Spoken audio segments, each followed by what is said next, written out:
Então, dispensa apresentações, o nosso André Marinho, e com a palavra para desenvolver um tema da sua escolha.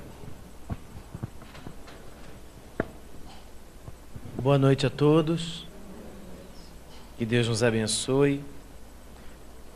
Hoje nós vamos fazer o estudo, fazemos o nosso tema.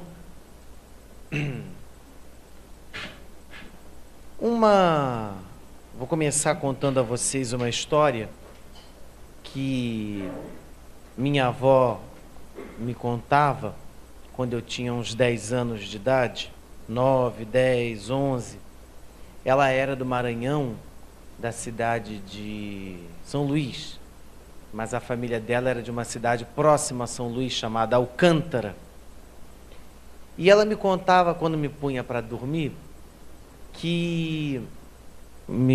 quando me botava para dormir, que nessa cidade de Alcântara havia uma grande fazenda, uma casa grande, que tinha inclusive senzalas da época do Brasil colônia.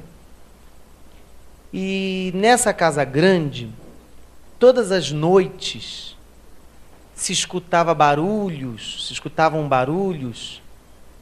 cocos quebravam assim, apareciam cocos caídos no chão de manhã, sem que ninguém tivesse colhido aqueles cocos. Às vezes, cocos eram aparentemente atirados contra a pequena igreja que fazia parte da propriedade, não é, da casa grande. E ela me contava variações dessa história. Às vezes eram os fantasmas dentro da casa, às vezes eram os fantasmas que jogavam os cocos na igrejinha.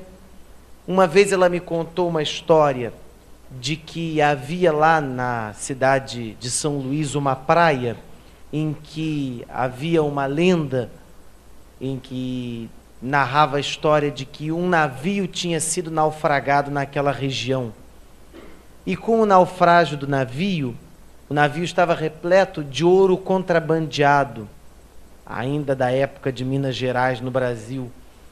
E morreram todos do navio, foi um naufrágio real que aconteceu. E o ouro desapareceu no mar. Mas, passados mais de 200 anos do naufrágio do navio, isso na época de 1930, né, que minha avó escutou essas histórias, as pessoas diziam que naquela praia determinada, muitas vezes em noite de lua cheia, se via ao longe assim um navio iluminado. Às vezes, quando as pessoas andavam na praia e recolhiam, encontravam alguma pedrinha de ouro ou algum crucifixo pequeno, havia recomendação para que não se pegasse, porque as pessoas que pegavam tinham pesadelos terríveis.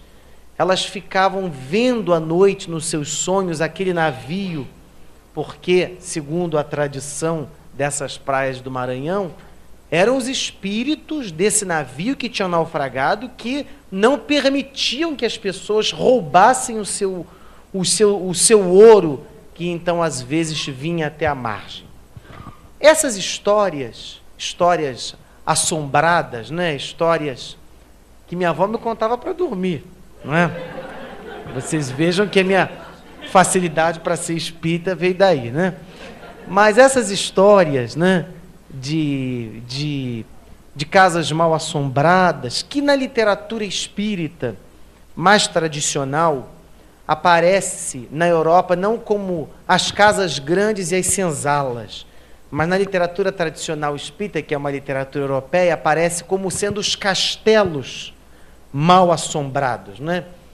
Isso faz parte não só da nossa cultura, do nosso imaginário popular, mas também isso faz parte de uma realidade, porque isso não é simplesmente, não é a mesma coisa, essas histórias não são as mesmas coisas do que, por exemplo, a história de Saci Pererê, que tem outra origem, que tem outra conotação, que tem outra fundamentação. Essas histórias mal assombradas, de casas mal assombradas, elas se encontram em toda a história do Brasil, em todos os lugares diferentes do Brasil.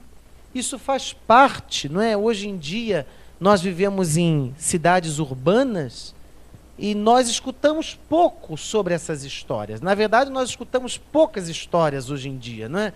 Porque a gente fica consumido com a televisão, com o trânsito, com a internet, com as agitações, e essas tradições vão perdendo o seu lugar cada vez mais. Mas eu gostaria de ler, antes de nós entrarmos exatamente nesse tema sobre as casas mal assombradas, uma narrativa de um grande historiador brasileiro, né, um dos maiores, Gilberto Freire, que escreveu o livro Casagrande e Senzala. No prefácio do livro dele, da primeira edição, que é dos anos 30 também, ele diz assim, eu copiei o trechinho porque o livro é muito grosso para ter trazido. Ele diz assim: os mal assombrados das casas grandes se manifestam por visagens e ruídos que são quase os mesmos por todo o Brasil. Isso é um dado interessante, porque podia ser de um tipo, por exemplo, no Maranhão, e de outro tipo nos Pampas Gaúchos, mas não é assim que está registrado na história brasileira. Pouco antes de desaparecer, estupidamente dinamitado, a Casa Grande de Magaripe, tive ocasião de recolher, entre os moradores dos arredores, histórias de assombrações ligadas ao velho solar do século XVII. Eram barulhos de louça que se ouviam na sala de jantar, risos alegres de dança na sala de visita, tilintar de espadas, ruge-ruge de sedas de mulher, luzes que se acendiam e se apagavam de repente por toda a casa, numa época que não tinha eletricidade, né? Que eram as velas. Gemidos, rumor de correntes se arrastando, choro de menino, fantasmas, assombrações semelhantes me informaram no Rio de Janeiro e em São Paulo, pessoas as mais diversas, nos restos de casas grandes do Vale do Paraíba. E no Recife, da capela da Casa Grande, que foi de Bento José da Costa, assegurou-me um antigo morador do sítio que toda noite, à meia-noite, costuma sair montada em um burro como Nossa Senhora, uma moça muito bonita, vestida de branco. Talvez, disse na cidade, a filha do velho Bento, que ele por muito tempo não quis que casasse com Domingos José Martins. E ela então fugiu à tirania do pai e acabou morrendo. Porque os mal assombrados, diz ele, costumam reproduzir as alegrias, os sofrimentos, os gestos mais característicos da vida nas casas grandes. E o livro Casagrande e Senzala tem outros relatos sobre os fantasmas que apareciam ao longo de tantas casas de senhores no Brasil colônia, que foram muitas e muitas e muitas narrativas como essa.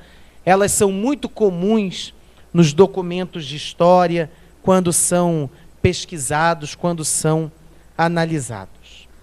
O fato, para nós pensarmos, é que existe uma realidade espiritual que às vezes nós não temos muita percepção, mesmo nós espíritas, não temos muita reflexão em como se dá, por exemplo, como nessas narrativas, né, que nós lemos, casas fantasmas que estão em festa, fantasmas que lutam espadas, há danças, barulhos de louça na sala de jantar, na sala de visita, assombrações de todo tipo, choro de menino, quer dizer, tudo que é característico de uma vida comum, desta vida comum, não é, nas casas grandes, tudo que era característico das senzalas,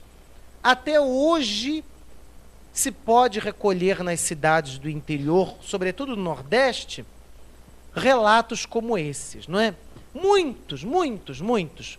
Por exemplo, relatos de assombrações, muito mulheres que morreram, que se suicidaram, noivas que foram abandonadas no altar, não é? Homens que vagam andando pelas estradas, e aí há aquela história de que não se sabe se eles são vivos ou se são mortos, passar naquela estrada, as pessoas às vezes têm medo, porque há a tradição de que aqueles fantasmas andam por aquelas estradas. Mas, quando eu digo que nós precisamos refletir com mais atenção, à luz da doutrina espírita, sobre fenômenos e histórias como essas, é porque nós vivemos numa época em que nós estamos tão habituados a um tipo de tecnologia, a um modus de viver, que a gente nem repara que existem paralelos muito grandes entre essa tecnologia toda que a gente vive e o que é o mundo espiritual. Então eu vou explicar. Por exemplo, nós estamos aqui nessa sala conversando, fazendo a palestra, escutando, e narra-se para todos vocês que aqui há espíritos que estão trabalhando, que estão atuando. Nós não vemos esses espíritos, embora há pessoas que possam, de diferentes modos, sentir a presença dos espíritos, ficam emocionadas, sentem arrepios, algumas podem até ver de uma maneira assim um pouco difusa, outras são capazes, outras raras, são capazes de ver realmente, outras veem coloridos, luzes, outras, não é, sentem um perfume, enfim, há uma variedade de gamas de percepção possíveis da realidade espiritual. Mas, igualmente, nesta sala em que nós aqui estamos reunidos, está passando por entre nós aqui, e nós não estamos vendo, mas nós aceitamos, damos como um fato, não é?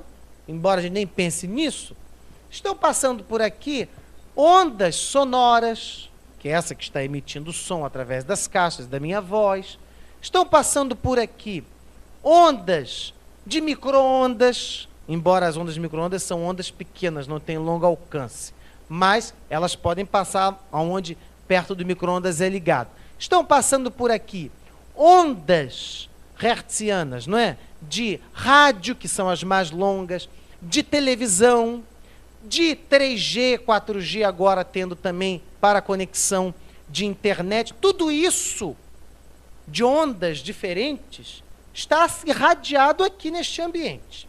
Nós pegamos o nosso celular, nós temos conexão no celular, ligamos aqui do salão, mesmo para quem a gente quiser, embora não deva, né, na hora da palestra, mas podemos ligar, podemos pegar o celular, bater papo no celular se quiser. A conexão, ela está pronta, o aparelho receptor está pronto. O sistema de satélite de transmissão, seja qual for o tipo de transmissão, está funcionando, não é? A captação é o tempo todo. Então, a telefonia, não é? Mas mais ainda, o rádio, a televisão, a internet, elas funcionam e estão presentes e reais dentro dessa esfera que é a nossa esfera. Dentro desta realidade que é a nossa realidade.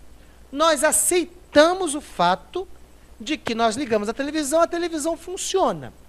Mas um indígena, por exemplo, que não tenha contato com televisão, ele não consegue entender como que você liga um aparelho que é de madeira, mas hoje em dia nem mais é de madeira, né? Que é de plástico, um aparelho que não é? Que é uma caixa, e como dali sai uma transmissão, não é? Porque ele não sabe que existe todo esse sistema de transmissão, de conexão, que fomenta e que cria uma imagem específica. É exatamente assim que acontece na espiritualidade, que não é a espiritualidade. A espiritualidade, ela é aqui, nesta esfera. Embora a capacidade para perceber esta realidade, ela vai variar conforme o decodificador que nós tivermos no nosso cérebro. Então, há pessoas que vão detectar esta realidade que aqui está através de arrepios. É um tipo de percepção, é um tipo de nível de percepção. Há outras com um aparelho de percepção de altíssima qualidade, superior ao Plus HD, que vai ver ali um espírito, por exemplo, né?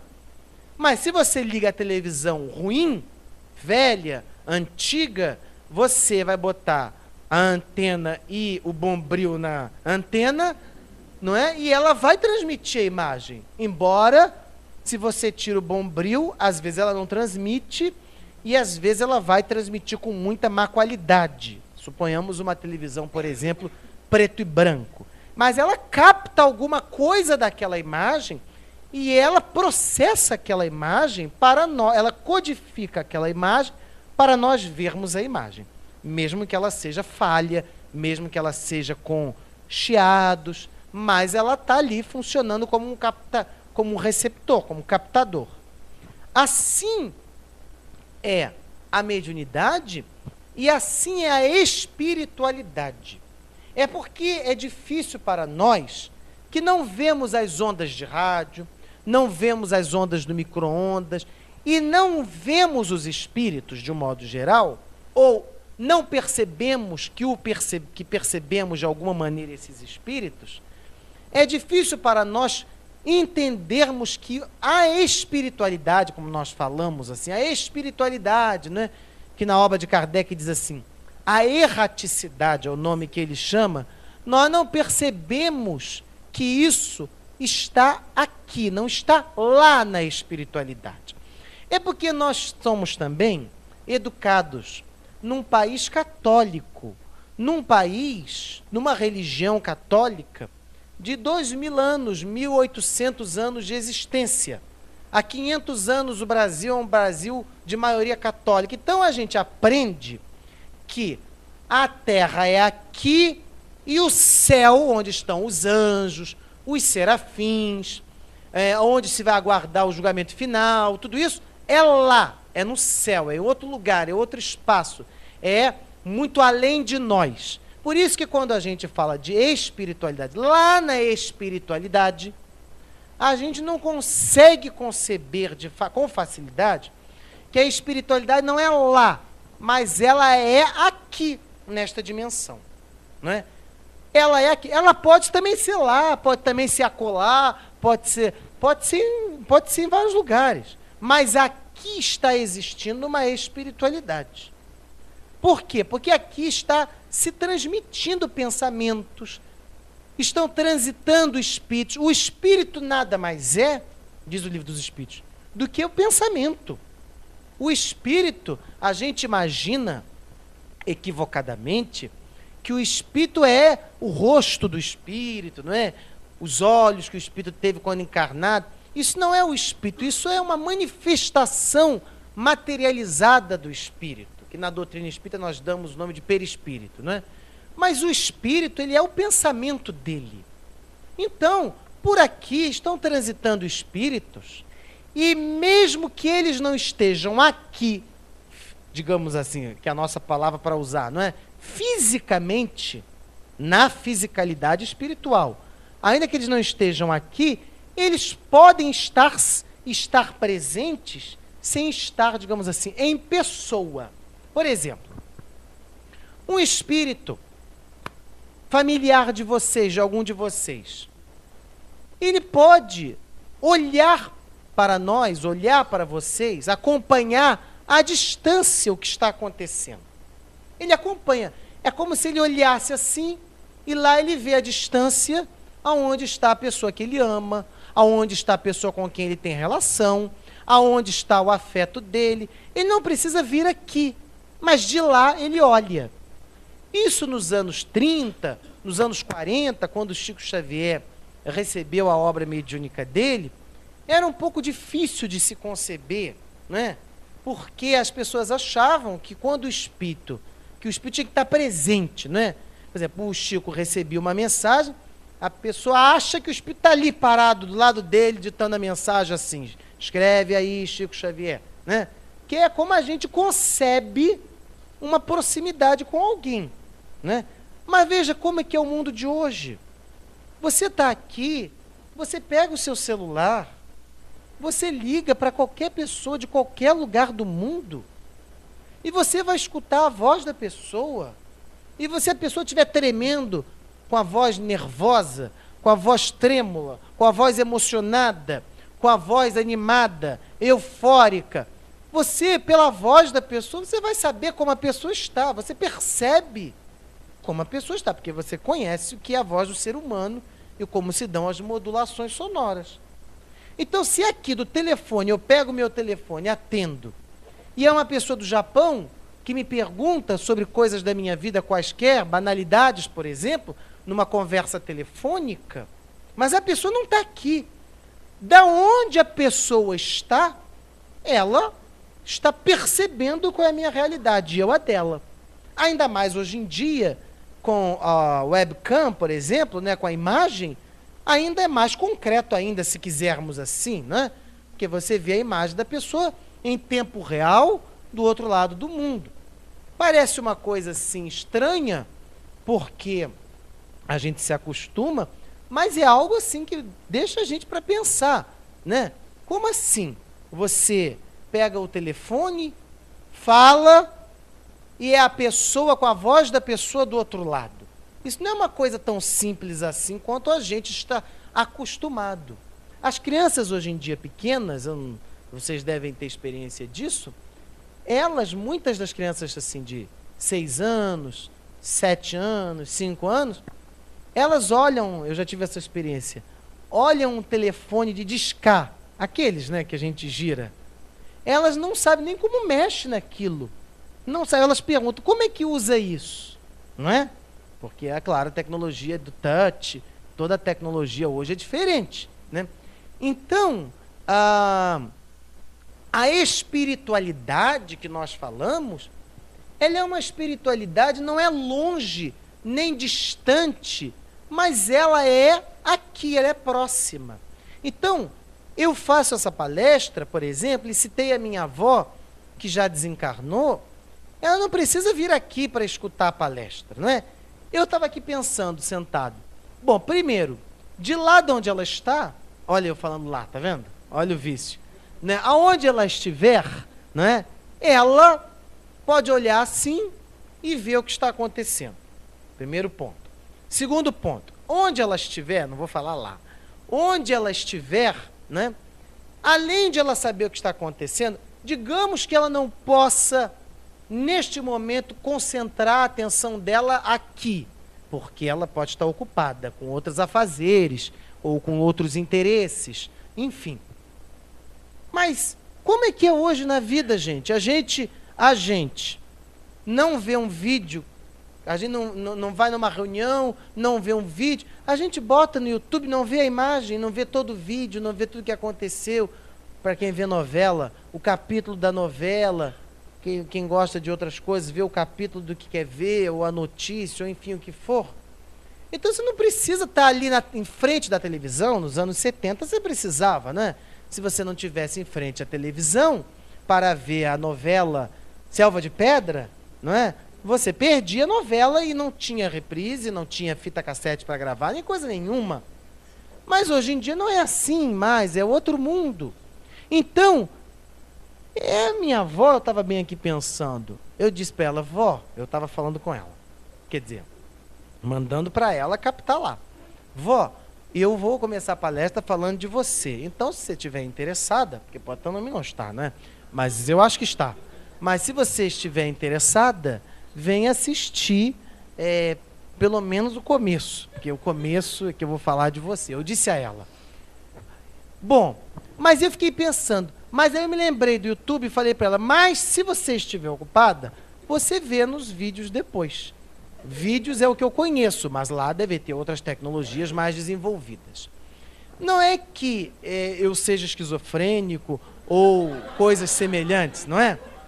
Mas, enquanto espíritas, nós precisamos exercitar com mais frequência uma relação de naturalidade com esses espíritos, conhecidos nossos ou não conhecidos nossos, enfim, porque, como diz aqui a narrativa, né, que nós lemos do Gilberto Freire,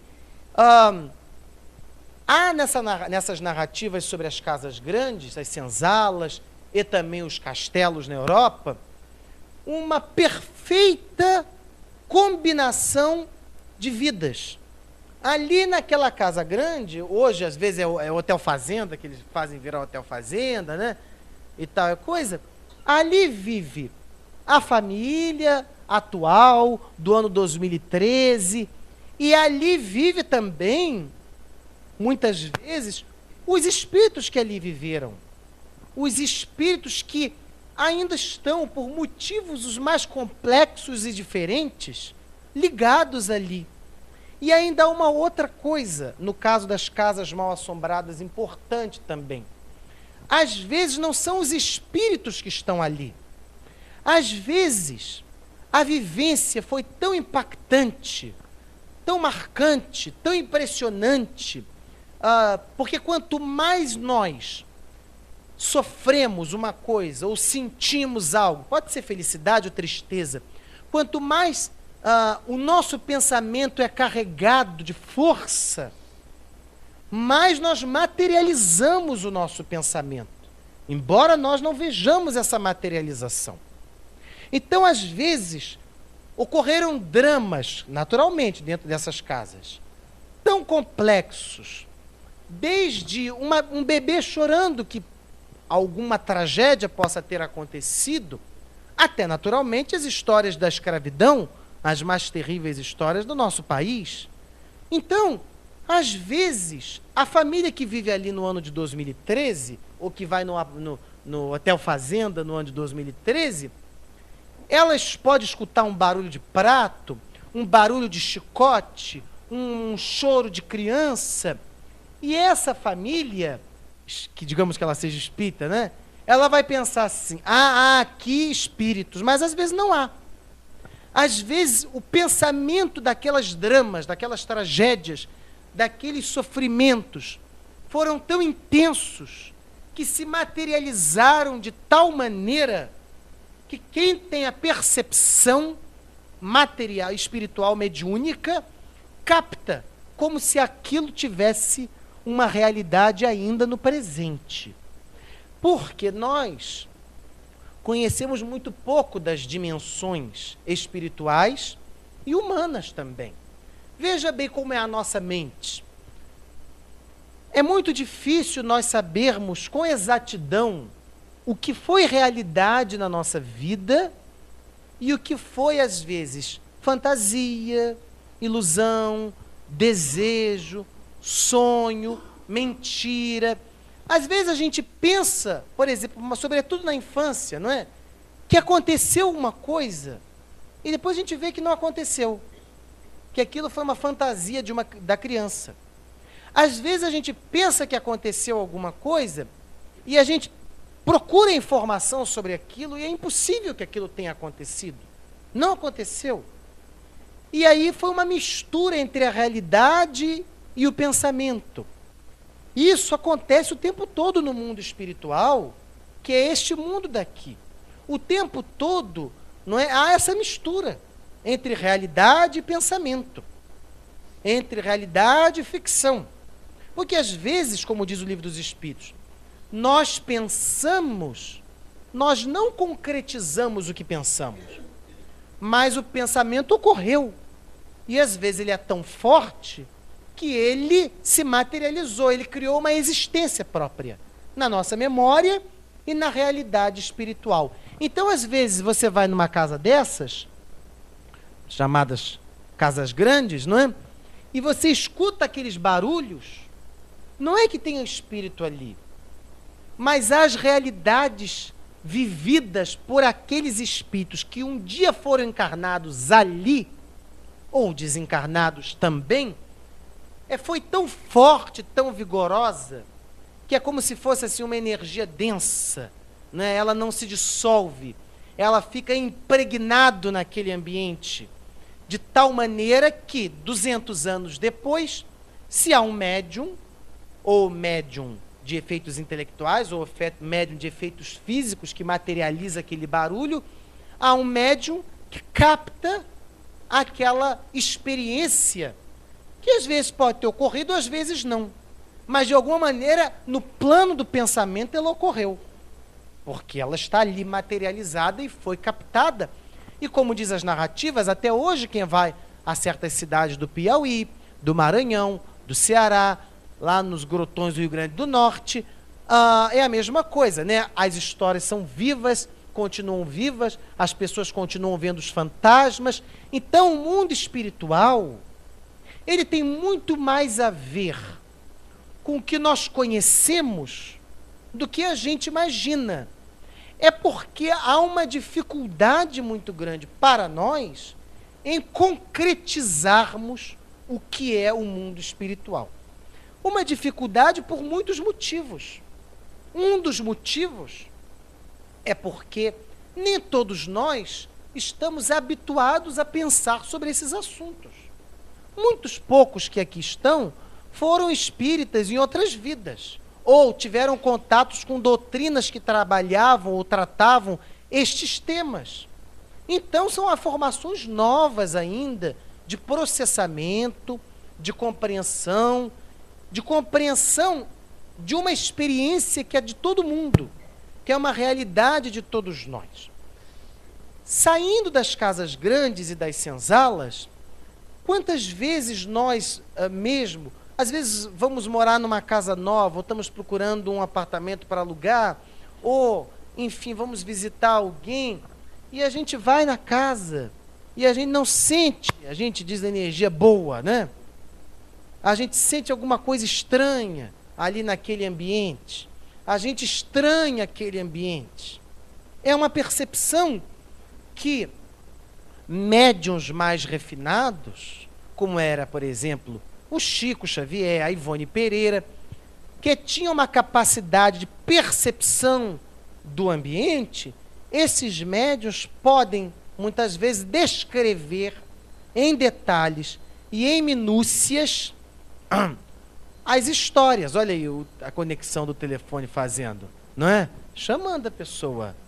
Então, o que acontece? Alguém lá está pensando na pessoa, mesmo que seja a pessoa do telemarketing lá ligando para vender qualquer coisa, mas está pensando, né? E captou o telefone. Pois bem, então, esses médiuns, muitas vezes, eles captam a minúcia, o detalhe da história daqueles ambientes. Nós, aqui na cidade do Rio de Janeiro, porque não somos, de modo geral, esses tipos de médium, mas nós nem percebemos o ambiente, a psicosfera que está envolta nas cidades, não é? Porque também nós não conhecemos muito a história do Brasil, nem a história da cidade do Rio de Janeiro. Então isso tudo também dificulta a nossa percepção. Mas eu conheço uma pessoa, uma médium, e essa médium, que nem é uma pessoa que conheça assim, muita história da cidade do Rio de Janeiro, essa médium me disse que quando ela passa, sempre há muitos anos que ela passa ali na Avenida Presidente Vargas, numa determinada esquina da Avenida Presidente Vargas, uma daquelas esquinas que cruzam assim, tipo como tem a Avenida Passos e outras, não é? Numa daquelas esquinas, ela sempre vê, com muita frequência, ou sempre, não sei, mas com bastante frequência eu sei que ela vê, como se fosse assim, ela vê ali cabanas, ocas indígenas naquele ambiente, e os indígenas guerreando e se defendendo da invasão dos portugueses, que no Rio de Janeiro foi, se eu não me engano, no ano 1565. Não é? Ela vê aquilo acontecendo ali, não é? E ela percebe que aqueles espíritos, ou aquele que está ali plasmado, digamos assim, não consegue se conectar com o que está acontecendo na Avenida Presidente Vargas. Não é? Como se fossem duas coisas separadas. Da mesma maneira que nós podemos estar aqui, está acontecendo um mundo de vivências aqui, espirituais, que nós não estamos vendo, e nós podemos não estar sequer nos dando conta do que está acontecendo. Não é? Como se fosse assim, mundos paralelos, não é? Mundos que não se cruzam, mundos que não se veem um ao outro. O Chico Xavier tinha uma história também sobre essa questão muito interessante. Era a história de, para vocês verem como é o pensamento todo, era uma história de uma mulher, de uma conhecida dele, que desencarnou, e o Chico havia, com muita frequência, espiritualmente, em determinado lugar e espaço, que ele não sabia descrever onde era, e nesse lugar e nesse espaço, ele via ela assim, sentada, como se fosse assim, num tijolo, olhando para baixo com muita tristeza, porque ela tinha desencarnado, e ela não estava entendendo o que estava acontecendo, mas ela não estava revoltada, ela estava assim, desamparada, e sem forças para sair e procurar alguma coisa, ou seja lá o que for, né? Ou fazer uma oração, ou pedir uma ajuda, ou gritar, ou o que fosse, ela não conseguia. Ela estava ali de uma maneira apática. E o Chico, em desdobramento, à noite, em espírito, foi até esse lugar, não é? Onde essa senhora estava, esse espaço em que ela estava, e ali ele tentou falar com ela. Fulana, olha, sou eu, Chico, olha para mim, fulana. E a fulana nem percebia nada. Como quando a gente vai num leito de uma pessoa doente e a pessoa está sedada ou em coma, e a gente fala e a pessoa não esboça reação física. Se está escutando é outra coisa, mas não esboça reação física. Então, ele falou, contou histórias, lembrou quando eles se conheceram, e ela não percebia. No dia seguinte, ele teve outro sonho, desse desdobramento dele, em que ele viu o doutor Bezerra de Menezes, falando com ela, chamando-a pelo nome, falando o nome de familiares dela, e ela nem percebia também o que estava acontecendo. Quer dizer, ela estava assim, tão ensimesmada, tão fechada, que ela não percebia nada. Como acontece com a gente também, não é? Às vezes a gente está tão concentrado numa coisa, ou a gente está tão assim, angustiado com um problema, que toca o telefone, ou alguém entrou na casa e bateu a porta, a gente nem percebeu que aquilo aconteceu. Não é porque o sistema auditivo não estava funcionando, é porque o pensamento não tinha abertura para perceber e captar o que estava acontecendo em torno da pessoa, que fixou num determinado assunto, num determinado ponto, e a gente não percebe o que está acontecendo em volta da gente. Às vezes muitas vezes a gente vai atravessar a rua, a gente está pensando em tanta coisa, a gente nem percebe que quase poderia ter sido atropelado, né? Quer dizer, não percebe a realidade do entorno. Muito comum isso. E ela estava nessa situação. E o Chico contava com muito gracejo, né, que ele era muito engraçado e muito meigo. Ele contava que ele ficou muito espantado porque ele foi e a mulher nem percebeu nada. Dr. Bezerra de Menezes foi e a mulher também não percebeu nada. Então, o Dr. Bezerra de Menezes, que é um espírito muito experimentado, muito experiente nas vivências e manipulações assim dos fluidos espirituais, Dr. Bezerra de Menezes o que fez? percebeu que aquela mulher tinha uma paixão na vida dela. A paixão da vida dela era o cachorrinho dela.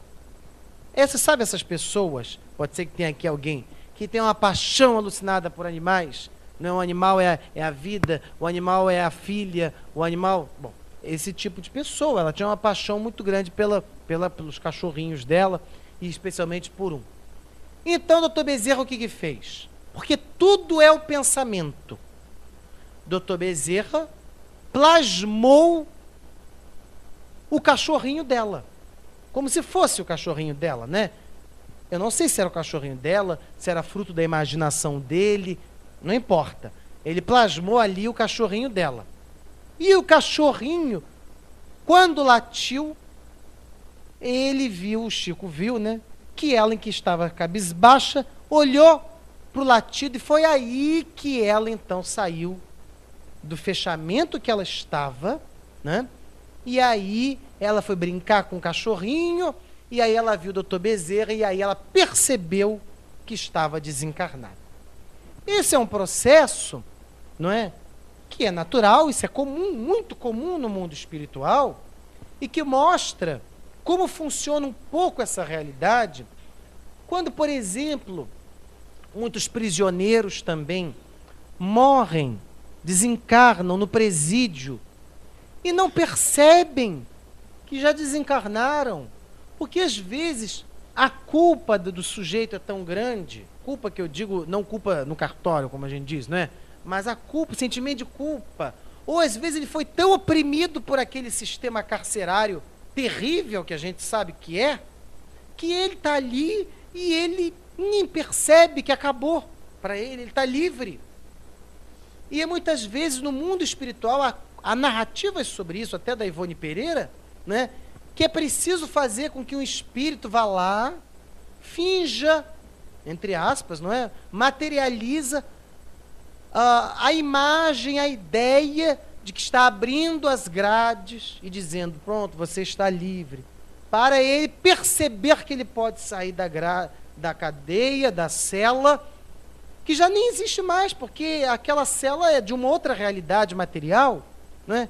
E aí ele vai pela rua e, enfim, às vezes percebe que desencarnou, às vezes não percebe, às vezes é tomado por uma fé muito grande, faz uma oração e aí tem uma percepção, não é? Às vezes não tem, conforme também o nível de evolução, os mais distintos níveis de evolução que existem também dentro dos presídios, né? Como o Chico Xavier, quando visitou o presídio do Carandiru, em São Paulo, foi visitar o presídio, e na saída dele tinha uns repórteres, sensacionalistas desde sempre, que queriam saber como foram as visões terríveis que ele teve do presídio, porque ele teve a autorização de entrar das celas solitárias, não é? Que não se tem autorização praticamente, mas ele insistiu muito e visitou essas celas, que eram lá no Carandiru, me parece que 18 celas ou 12 celas, e ele dizia que aquilo foi um dos momentos mais emocionantes da vida dele, porque eu fico até emocionado porque é muito bonito, quando ele ia entrar, ele percebeu o espírito de Francisco de Assis. Aí eu digo, não é junto dele, não precisa ser junto dele, para São Francisco estar com ele ou estar com quem for, não é? O espírito de São Francisco de Assis pode ser o pensamento de São Francisco de Assis acompanhando ele, e isso é presença, não é? Não presença, isso é presença. Então ele percebeu o espírito de São Francisco de Assis e ele pensou, o Chico, né? São Francisco veio me proteger, não é? E imediatamente ele percebeu que São Francisco não tinha ido protegê-lo. São Francisco tinha transmitido assim para ele: não, eu vim ter a oportunidade de abraçar essas pessoas pelos seus braços, já que eu não estou encarnado, né? E Chico saiu de lá, conversou muito com aqueles determinados presos, e saiu de lá e falou para os repórteres, uns repórteres que tinham ali, não é? Ele perguntaram, o que você viu de terrível? Ele disse, eu não vi nada terrível. Eu vi anjos guardiões maravilhosos.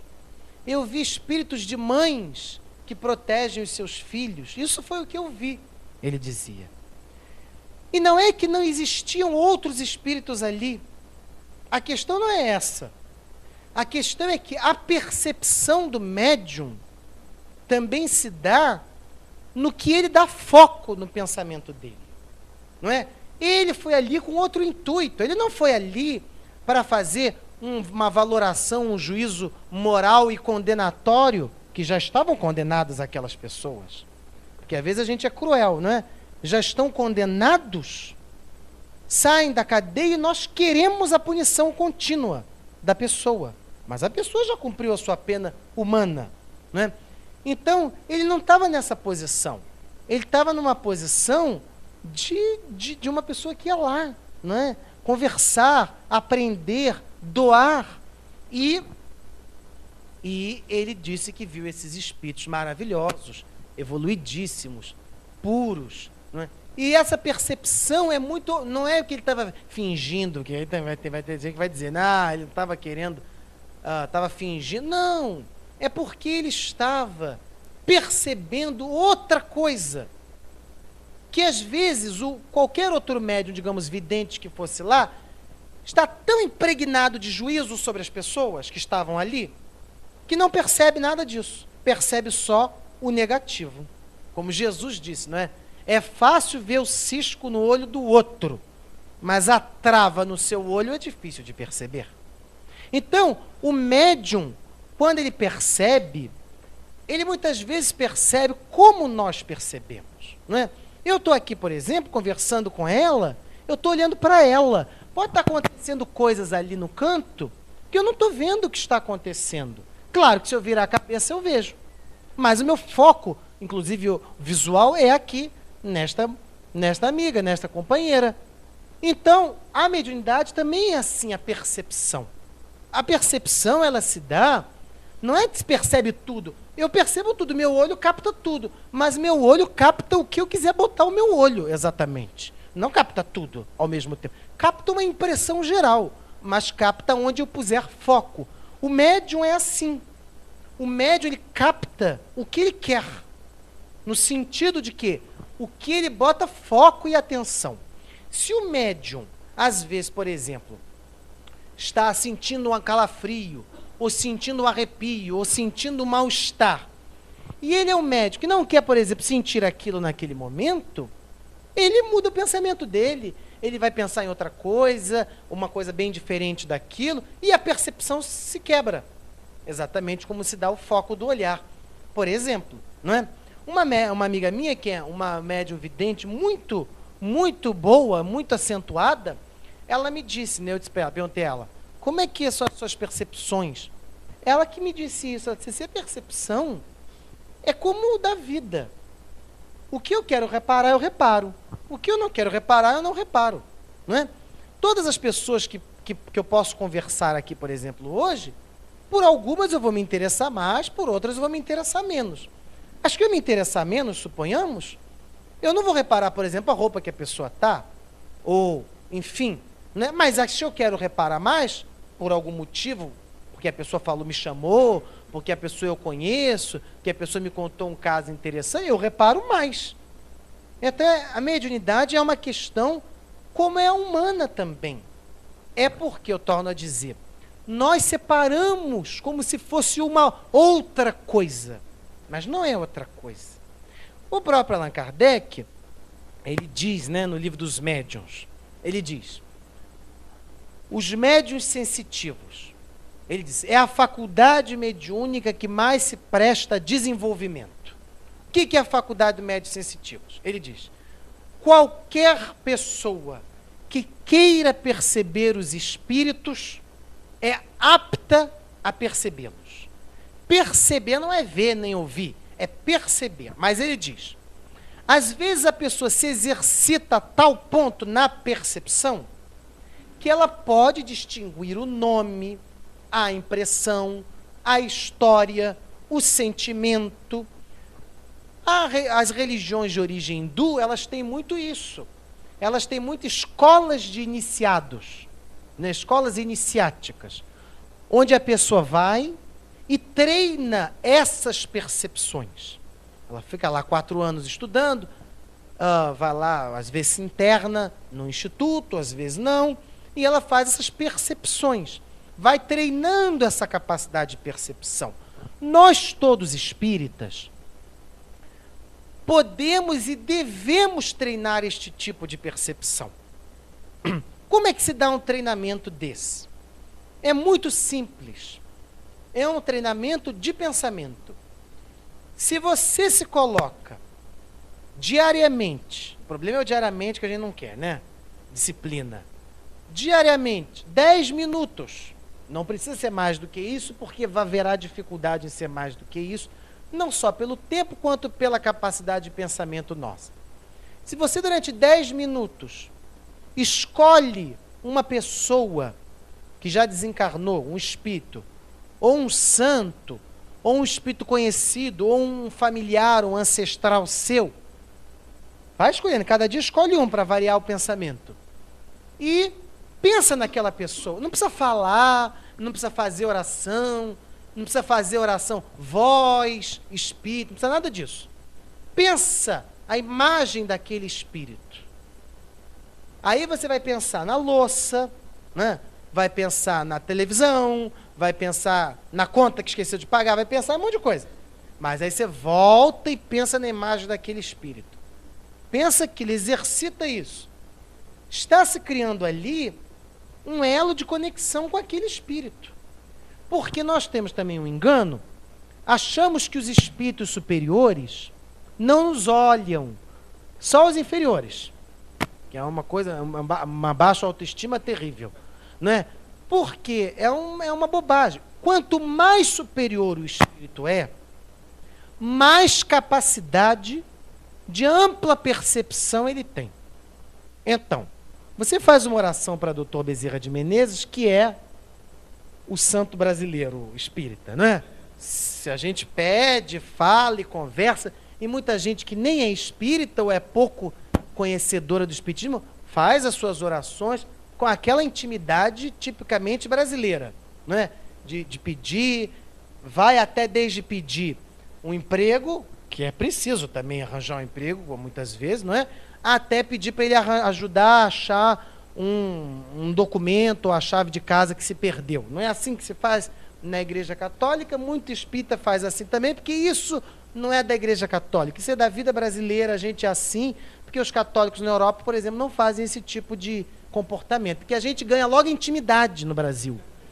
E também intimidade nas nossas relações espirituais, é verdade, não é? A gente logo parte para o pessoal, para o íntimo, né? A gente conhece uma pessoa, a gente quer saber logo da vida, da história, a gente não tem aquele tratamento distanciado. É assim com os santos, é assim, você vê, por exemplo, o Santo Antônio de Pádua para casar, vocês sabem, né? Se bota o santo de cabeça para baixo. Na Itália, da onde o santo provém, não tem essa tradição, tem no Brasil. Quer dizer, a gente logo ganha uma intimidade. Isso é o nosso tipo, é a nossa maneira, é a nossa história. Então, Dr. Bezerra de Menezes, a gente vai pensar em Dr. Bezerra, como muita gente pensa que eu sei, porque eu vejo todo mundo falando e eu também penso, né? Dr. Bezerra, com a amplidão de pensamento dele, que ele tem, né, com a capacidade de percepção, por quanto mais evoluído, mais capacidade de percepção o espírito tem, ele olha e atende e vê. E ele mesmo narra, através do Humberto de Campos, não é? Um caso, ele dizendo quantas vezes o chamam para coisas banais. Mas ele não reclama, não, ele se apieda, porque ele sabe que, às vezes, as coisas banais nos perturbam muito quando a gente está encarnado, não é? Perder a chave de casa dá uma chateação grande, não é? Quando a gente precisa entrar em casa e não está podendo entrar. Então, o que acontece? Essa percepção dele se dá. Se dá. Agora, se ele vem, porque a gente tem essa ideia, que eu digo, repito, que ele tem que vir, aí onde ele vai passando, vai deixando um lastro de luz. Isso é um pouco da nossa ficção. porque ele de lá olha e deseja, boa sorte, meu filho, tomara que você ache a sua chave. Porque também, às vezes, não vai vir, não é? Procurar a chave para você. Não sei se vem, mas pode ser, suponho que não, não é? Quer dizer, veja bem, isso tudo a gente está falando porque isso tudo é sério. Isso tudo é da relação espiritual que a gente tem que ter com os mortos, que na verdade são vivos, são espíritos. É esta intimidade que não vai passar pela oração, ó vós, minha avó amada. Não é isso. Porque quando eu encontrava com ela, eu não falava, ó vós, minha avó amada. Não é? Mas é o pensamento. Olha, avó, eu vou fazer a palestra. Se você puder, olha a palestra. Pronto, ela já recebeu o recado. Vai ficar lá no feed de notícias dela, lá na conexão espiritual dela, que eu mandei um recado para ela. E quando ela puder, ela vê. Quando ela puder, ela se conecta. Ou está conectada aqui. Né? Ou está lá fazendo o que está fazendo e também está percebendo o que está acontecendo aqui. Como a gente está na internet, está em 4 páginas ao mesmo tempo, não é? O e-mail, a página para pagar a conta, isso e aquilo. Isso é a capacidade do ser humano e isso é espiritual também. Não é diferente. Então, para terminar, eu vou só reler. Veja como é que estavam os espíritos. Reparem.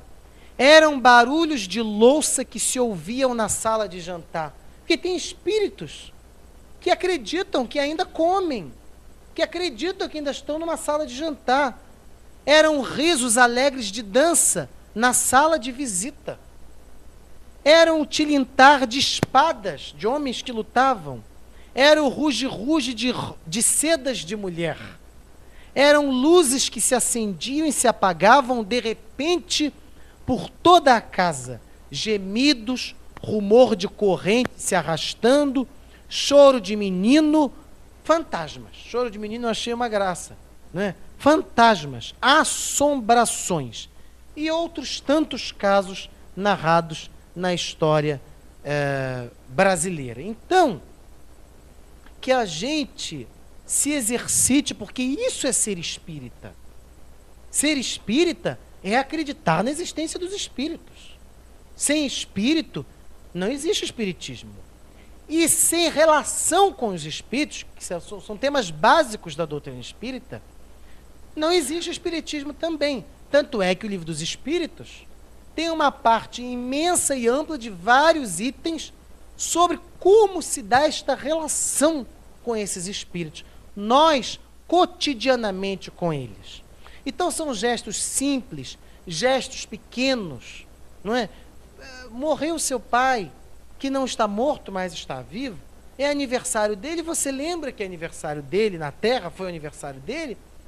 Você pode mandar um presente, você pensa assim, num buquê, você pensa, não é? Lê uma poesia para ele e fala assim, pai, olha, estou pensando em você, eu vou ler uma poesia para você. E você lê a poesia para o seu pai. Dr. Bezerra de Menezes, por exemplo, todo dia 29 de agosto, que é aniversário dele, eu dou parabéns para ele. Porque eu fico pensando, puxa, será que as pessoas dão parabéns para ele? Muitas pedem, e eu também peço. Mas é um carinho, é um afeto, é uma amizade. Não é? Eu sempre penso, parabéns, doutor Bezerra, não é? Pelo dia que você nasceu e pelo que você fez quando esteve encarnado. Na verdade, é dia de desencarne, dia 29 de agosto, eu acho. Ah, não, é dia de nascimento mesmo. Desencarne foi dia 11 de abril, né? Então, é uma relação muito próxima e muito íntima que nós temos que criar e exercitar. Que esse exercício do pensamento, isso é exercício da compreensão do que é a espiritualidade. E o espiritismo é isso. Se não for isso, não tem espiritismo. A filosofia espírita, só para terminar, a filosofia espírita, ela é decorrência de quê? De espíritos que estavam na erraticidade e que quiseram trazer uma comunicação organizada, planejada, para tratar de temas fundamentais e importantes para o nosso desenvolvimento humano e espiritual. Mas eles eram espíritos. Eles estavam pensando aqueles assuntos, eles estavam refletindo sobre aqueles temas, eles estavam se ordenando espiritualmente, se organizando, como até a gente diz, invasão organizada dos espíritos, para darem essas comunicações. Isso é o fruto, que é o Livro dos Espíritos, dessa relação íntima, particular, própria, familiar com o mundo espiritual. Até Kardec dizia, para terminar mesmo, ele dizia, ele antes chamou depois espíritos protetor, mas antes chamava o espírito familiar, né, ou o gênio familiar, né? Ele dizia assim, porque na França tinha aquela tradição, né, da origem da família, a origem genealógica da família, os brasões das famílias, mesmo as famílias pobres tinham seus antepassados, a sua origem. Então sempre remontava um espírito a uma pessoa que viveu há 300 ou 600 anos, que era um homem muito bom, um homem muito honesto, um homem que conduziu muito bem a família. Por isso ele pôs o nome espírito familiar ou gênio familiar, né, na ideia de que é um espírito ancestral, um espírito assim familiar que protege a você e a sua família, e que isso depois ele mudou para espíritos protetores, né, como sendo aquele espírito ou aquele espírito que está ligado individualmente ou a um grupo particular. Então é isso, companheiros, né? Que Deus nos abençoe e que essas reflexões fiquem para nós. Boa noite a todos.